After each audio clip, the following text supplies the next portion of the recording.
And welcome to another edition of the All Angels podcast. One of my favorite parts of the year is this time, spring training starting, and not only the Angels, but for all the teams. And we start our AL West preview with returning guest, Martin Gallegos. How you doing? Hey, I'm doing good. How you doing?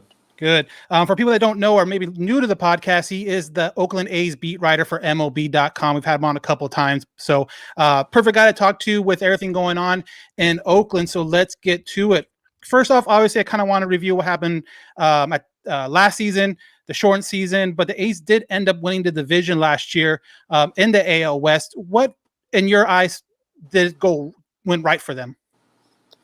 Well, I think first and foremost, they had a really strong bullpen. I think that was kind of what carried them throughout the year. I mean, you look at the offense, Matt Chapman was out for half the season, and Matt Olson kind of had a down year. Still had the power, but he was a sub-200 hitter.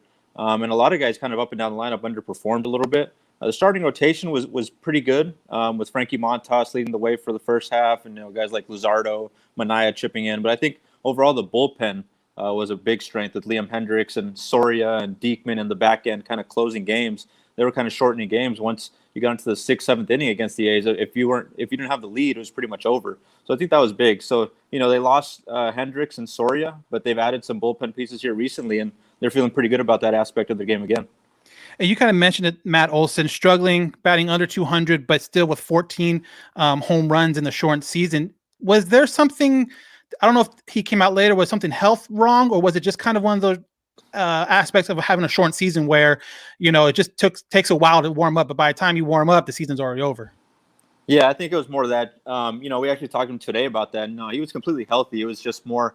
He's got a kind of a weird. If you look at his swing, he's got one of the more unique swings in the game. It's weird. It's kind of awkward, and there's a lot of mechanics that go into it. And I think he just felt that he kind of got a little bit too caught up in trying to make little tinkers with it here and there during the season, and it kind of led to inconsistencies. He was still hitting home runs, but a lot of times his mechanics were a little off, and because of that, he was rolling balls over and not really hitting like we used to see him.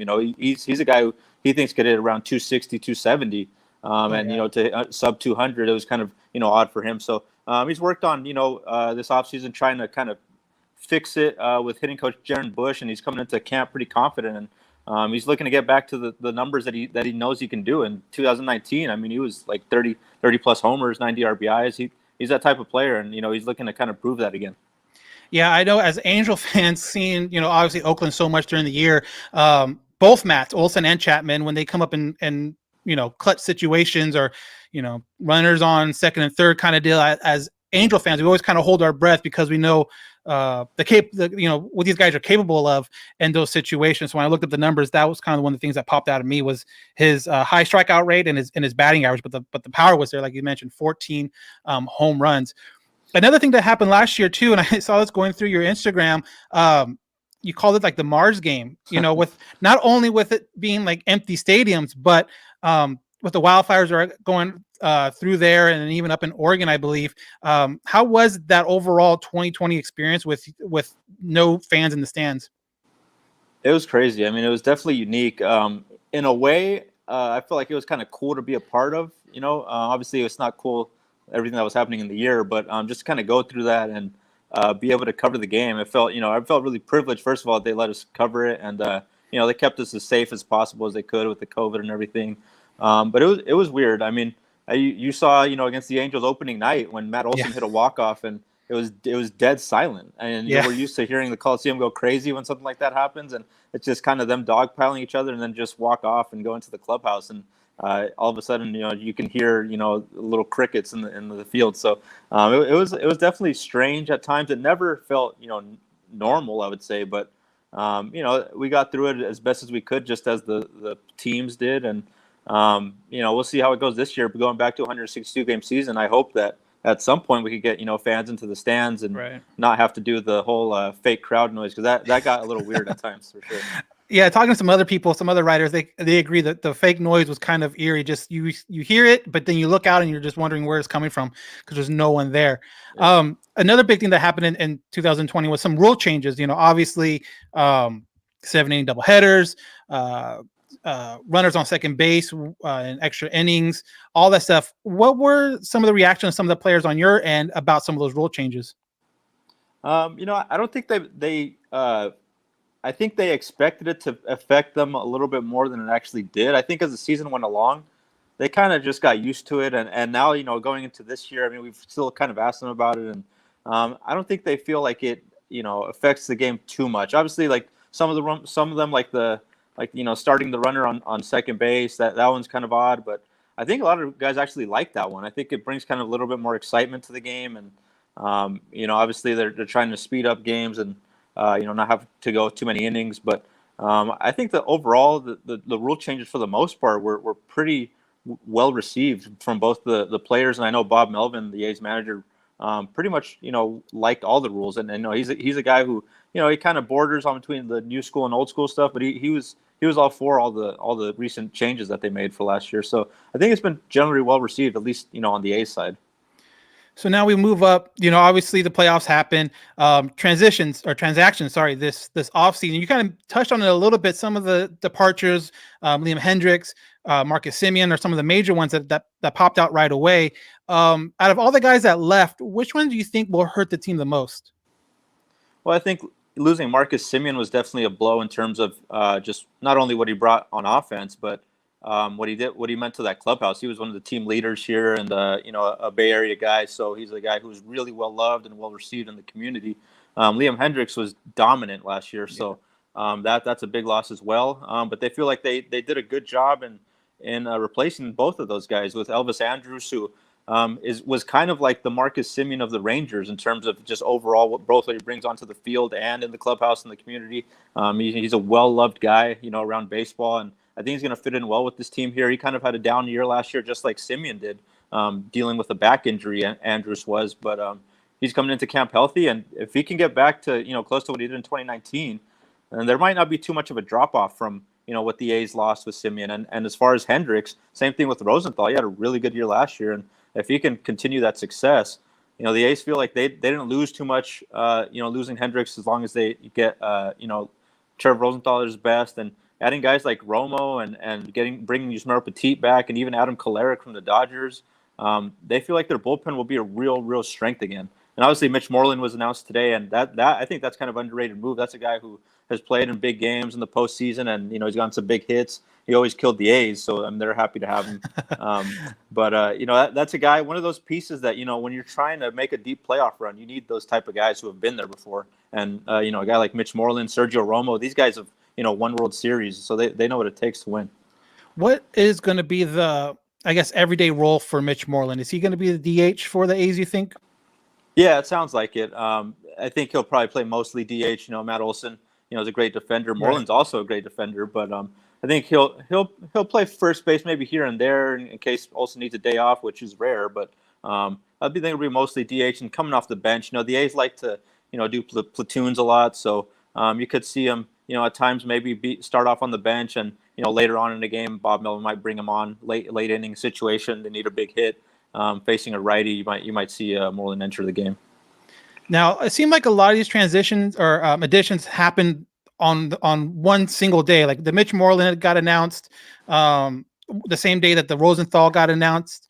Before that, it didn't seem like the A's were doing a whole lot. Were they always kind of just waiting to see what happens, or were these signings kind of surprise to a lot of people?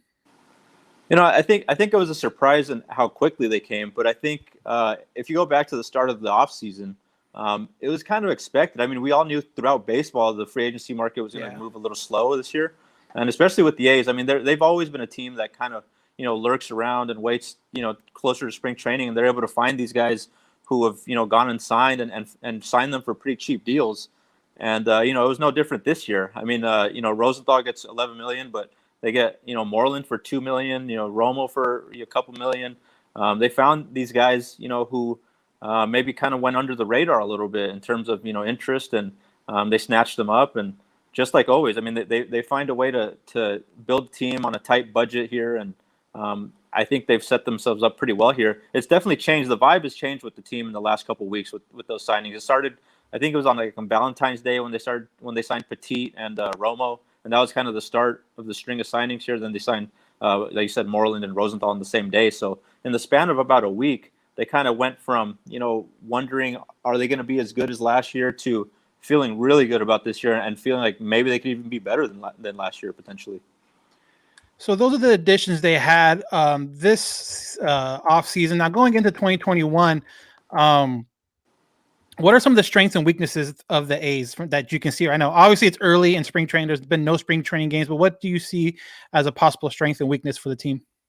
Yeah, well, having Matt Chapman back for a full season healthy, that definitely reinforces that infield defense as one of the best infield defenses in the league. I think, with Chapman and Olsen at the corners, Elvis Andrus being pretty sure-handed at shortstop. They've got pretty good defense there. The lineup, I think, could be really good if guys are healthy. The bullpen is what I think, again, is going to be a real strength. I mean, they have so many options that they can go to now. Side armors, guys who throw a little bit less velocity, and then at the back end, you're going to have guys like Diekman and Rosenthal who bring a little bit more, higher velocity fastballs. So they're going to have a lot of different looks for opposing teams.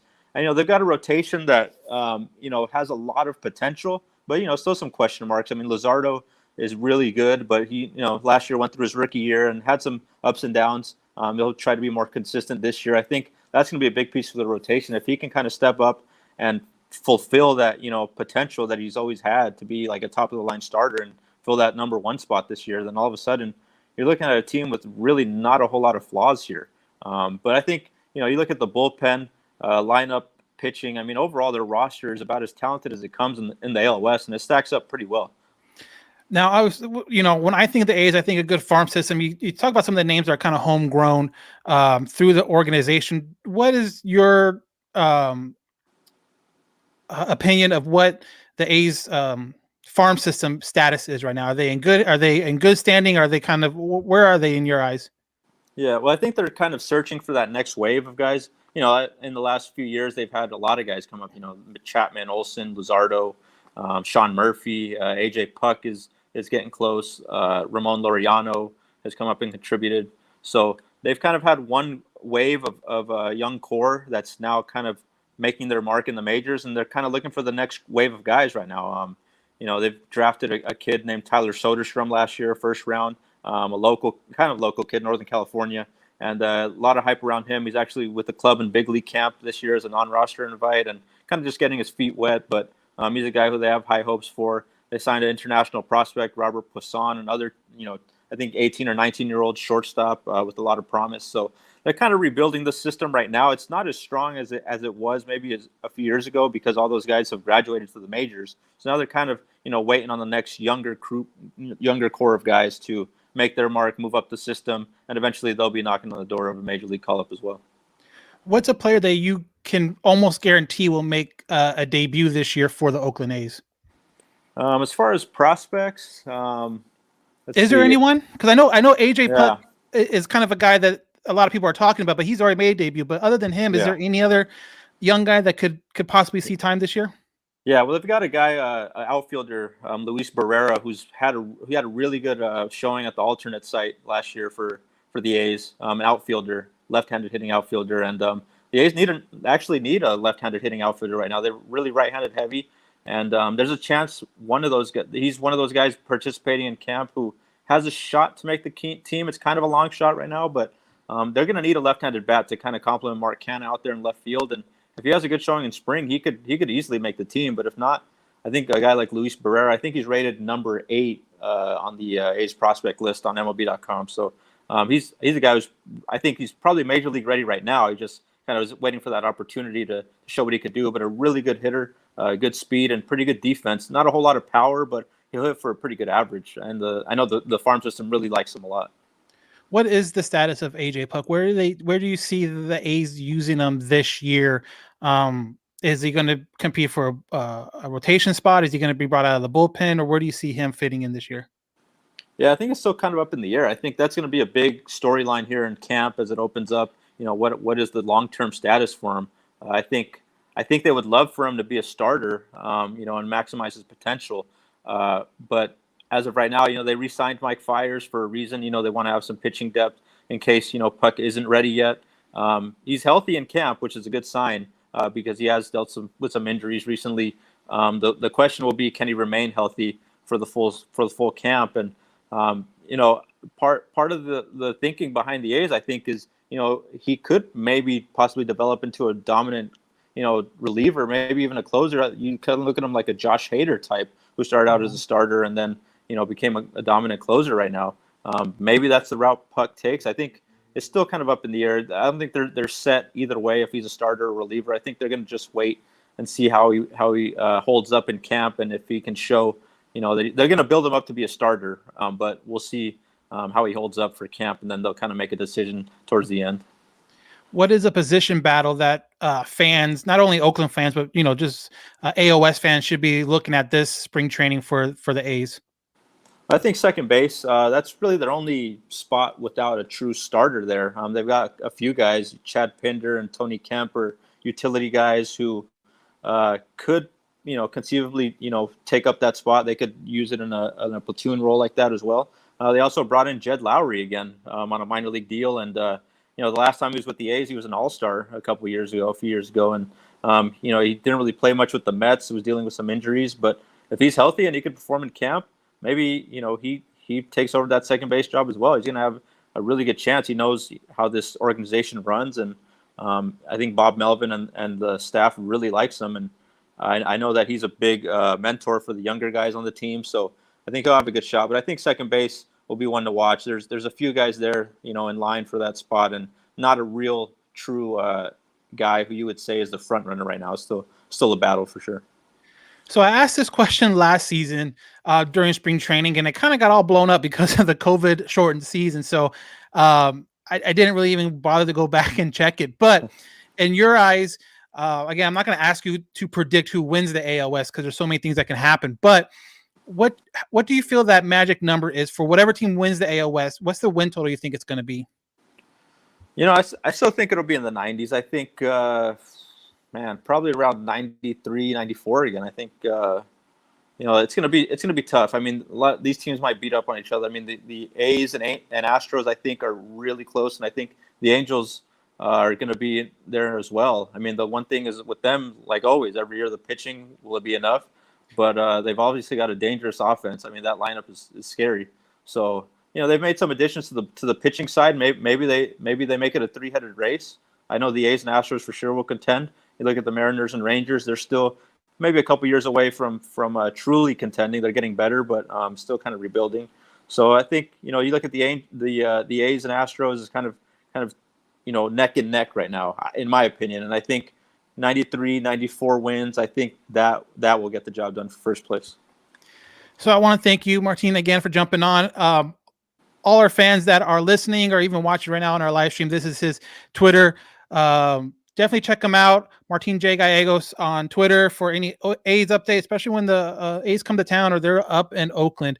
One thing I wanted to ask you, because as you see on here, you are a said burrito enthusiast. So I'm going to ask you real quick, best burrito around MLB. What city has the best burritos? Oh man, it's a tough one. I'm biased towards California, obviously. The Bay Area, but I was actually last time I went to Anaheim, I found a spot close by called Iguanas. They had a really good burrito there.